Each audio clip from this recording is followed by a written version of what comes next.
Selanjutnya kita akan membahas materi tentang silogisme. Nah, silogisme sendiri adalah suatu proses penarikan kesimpulan dari beberapa pernyataan.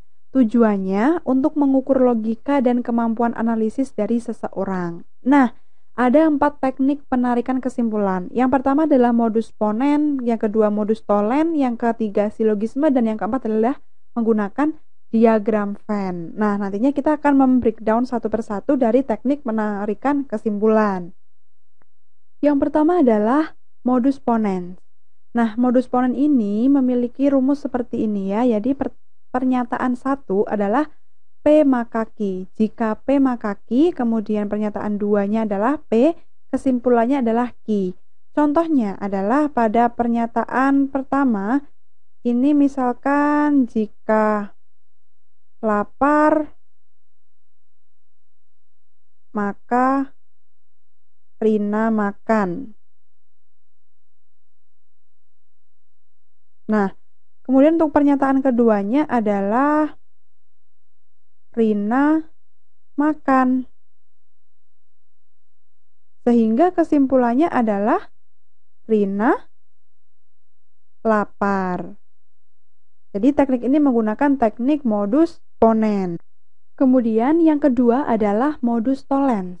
Jadi pernyataan 1 menyatakan jika P maka Q, dan pernyataan 2 menyatakan negasi dari Q atau lawan dari Q, maka kesimpulannya adalah lawan dari P. Contohnya, pernyataan 1 ini menyatakan bahwa jika hujan, maka banjir. Kemudian pernyataan keduanya menyatakan bahwa tidak banjir. Sehingga kesimpulannya diperoleh bahwa tidak terjadi hujan ya, atau tidak hujan. Nah, kemudian untuk yang ketiga adalah silogisme. Jadi pernyataan 1 menyatakan bahwa jika P maka Q, dan pernyataan 2 adalah jika Q maka R, maka kesimpulannya adalah jika P maka R. Contohnya adalah pernyataan 1, jika Vio lulus,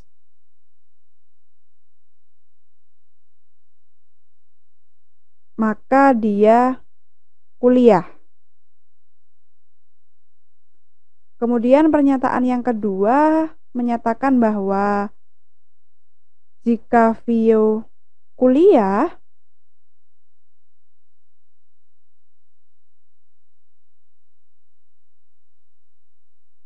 maka dia sukses. Sehingga kesimpulannya diperoleh bahwa jika Vio lulus, maka dia sukses. Nah, yang keempat adalah diagram Venn. Diagram Venn sendiri memiliki beberapa bagian. Yang pertama ada himpunan bagian dengan gambar atau diagram seperti ini ya. Di sini terlihat bahwa lingkaran B ini berada pada lingkaran A, sehingga memiliki arti yaitu semua B adalah A, atau semua sifat B ini adalah sifat A ya, memiliki sifat A. Atau ada juga ada A yang bukan B. Jadi ada bagian A yang bukan merupakan B ya. Contohnya yang ini. Nah, yang diarsir ini adalah bagian dari A yang bukan B. Kemudian pada bagian yang kedua adalah himpunan irisan. Nah, himpunan irisan ini gambarnya atau diagramnya seperti ini. Dia memiliki arti bahwa semua C adalah A dan B. Artinya anggota dari C ini, C yang ini ya, anggota dari C ini memiliki sifat A dan B. Kemudian ada A yang bukan B. Nah, A yang bukan B adalah bagian yang akan saya arsir. Nah, ini adalah A yang bukan B, artinya sifat A yang tidak memiliki sifat B. Kemudian ada B yang bukan A. Ini adalah ada B yang bukan A yang ini.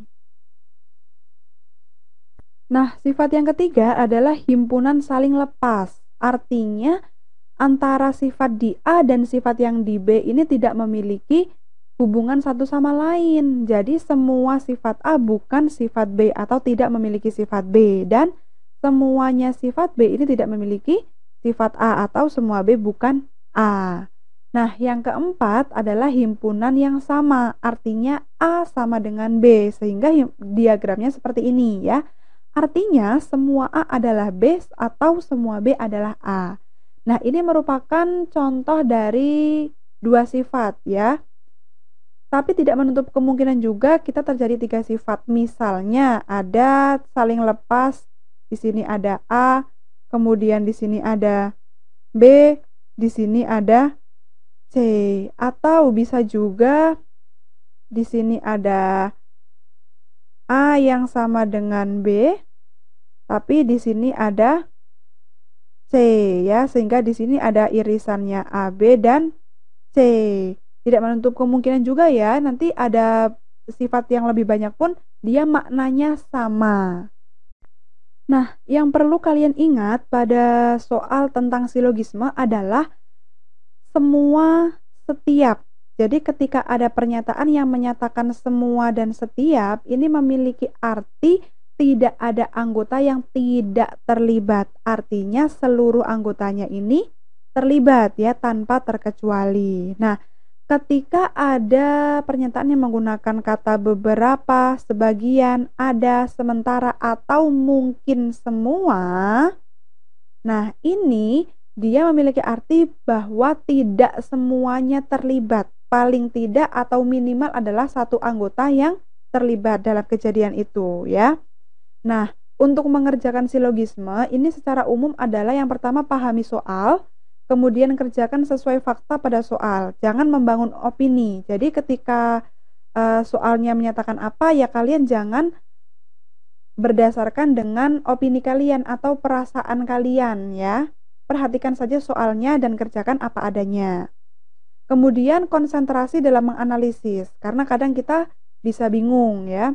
Yang keempat, kesimpulan diperoleh dari gabungan pernyataan. Jadi ketika opsinya ada yang menyatakan dari salah satu pernyataan, maka itu bukan merupakan sebuah kesimpulan, karena kesimpulan ini adalah gabungan dari pernyataan. Jadi jika ada dua pernyataan, maka kesimpulannya harus mengandung dari dua pernyataan tersebut.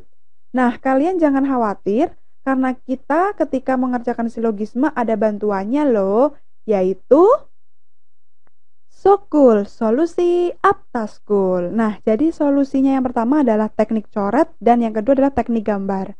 Nah, teknik coret ini nanti kita akan mencoret dari beberapa pernyataan ya. Nah, di pernyataan tersebut ini biasanya mengandung kalimat atau kata-kata yang diulang, sehingga kita akan mencoret ulangan kata untuk menyederhanakan kalimat atau pernyataan ya.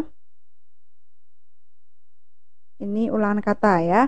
Kemudian yang kedua adalah teknik gambar. Nah, ini bisa menggunakan panah dan diagram Venn. Kalau panah ini biasanya ada panah 1 dan panah 2. Panah 1 dan juga panah 2. Nah, panah 1 ini memiliki makna bahwa setiap ya. Ketika pernyataannya ini menggunakan kata setiap atau semua. Sedangkan pada panah 2 dia memiliki makna ketika pernyataannya menggunakan kata sebagian, ada, sementara, dan sebagainya ya, setipe dengan ini. Nanti kita akan masuk ke dalam contoh soalnya. Yang pertama adalah teknik coret. Misalkan, semua siswa yang pandai akan mendapatkan beasiswa ke luar negeri. Semua yang mendapat beasiswa ke luar negeri harus belajar bahasa Inggris. Fanny tidak belajar bahasa Inggris. Nah, di sini kita akan mencoret kata atau kalimat yang diulang untuk menyederhanakan suatu pernyataan ya. supaya kita mempermudah dalam penarikan kesimpulan. Di sini ada mendapatkan beasiswa ke luar negeri. Di sini juga ada mendapatkan beasiswa ke luar negeri. Sudah sederhana ya. Lalu di sini ada belajar bahasa Inggris dan di sini ada juga belajar bahasa Inggris. Namun pada pernyataan terakhir ini disebutkan tidak. Dan pada pernyataan pertama atau ini adalah merupakan pernyataan yang tidak bisa dicoret sehingga kesimpulannya ini gabungan dari yang tidak dicoret ini ya. Jadi semua siswa yang pandai dan Fani yang tidak. Sehingga kesimpulannya adalah Fani tidak siswa yang pandai. Atau Fani bukan siswa yang pandai. Selanjutnya yang kedua adalah teknik gambar dengan menggunakan panah. Jadi ada dua macam panah ya. Yang pertama adalah panah 1 dan yang kedua adalah panah 2. Nah, panah 1 ini langsung memiliki panah berarah, biasanya menggunakan kata semua atau setiap dalam pernyataannya, yang mana artinya adalah semua anggotanya ini terlibat dalam suatu kejadian tersebut tanpa terkecuali. Sedangkan panah 2, dia memiliki dua panah. Yang pertama adalah panah berarah dan panah tidak berarah. Panah berarah ini untuk pernyataan yang benar atau sesuai dengan soalnya ya. Sedangkan yang tidak berarah ini adalah pernyataan negasinya. Nah, keduanya ini biasanya menggunakan kata sebagian atau ada atau sementara dan seterusnya, di mana maknanya adalah minimal satu anggota yang terlibat. Sekarang langsung saja kita misalkan ke dalam contoh soalnya ya. Semua ikan berada di laut, sebagian yang berada di laut bisa berenang. Nah, ikan ini akan saya misalkan sebagai I, kemudian berenang ini akan saya misalkan sebagai B, dan laut ini akan saya misalkan sebagai L. Nah, semua ikan berada di laut. Karena di sini menggunakan semua, maka gunakan panah yang satu. Sehingga ikan ini berada di laut. Kemudian di sini ada sebagian, berarti gunakan panah 2. Kalau panah 2 berarti ada yang berarah dan ada yang tidak berarah. Yang berarah ini adalah sesuai dengan soal, berarti di sini adalah yang bisa berenang ya. Bisa berenang. Sedangkan yang tidak berarah ini adalah yang tidak bisa berenang. Berarti kesimpulannya ada dua. Yang pertama adalah sebagian yang tidak bisa berenang adalah ikan, atau sebagian yang berenang adalah ikan. Nah, yang terakhir adalah teknik gambar berbantuan diagram Venn. Langsung saja kita masuk ke dalam contoh soalnya ya. A bukan merupakan C, berarti mereka saling lepas.